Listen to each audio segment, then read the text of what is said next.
এক সময় এক অত্যাচারী রাজা নিজেকে আল্লাহ ঘোষণা করলো। যারা তাকে মানত না তাদের হত্যা করা হতো। কয়েকজন যুবক বিশ্বাস করলেন এক আল্লাহতে। তারা রাজার দরবারে গিয়ে বললেন, আমরা তোমার দেবত্ব মানি না, আমাদের রব আসমানের জমিনের মালিক। রাজা তাদের মৃত্যুদণ্ড দিলেন। তখন তারা একটি গুহায় আশ্রয় নিলেন। সাথে ছিল তাদের একটি কুকুর। গুহার মুখে কুকুরটি পাহারা দিতেন। আল্লাহ তাদের গভীর নিদ্রায় শায়িত করলেন। চোখ খোলা ছিল কিন্তু তারা ঘুমিয়েছিলেন। দিনের বেলায় সূর্য একদিকে, রাতের বেলায় অন্যদিকে ঘুরত। এভাবে কেটে গেল 309 বছর। রাজা মারা গেছেন, পুরো যুগ বদলে গেছে, কেউ তাদের জানতেও না।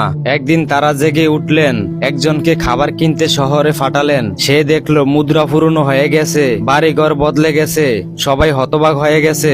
আমাদের ভিডিওটি যদি আপনাদের কাছে একটু ভালো লাগে তবে আমাদের চ্যানেলটি অবশ্যই সাবস্ক্রাইব করবেন আর ভিডিওতে একটি লাইক করে দিবেন। কমেন্টে অবশ্যই আপনার মতামত জানাবেন।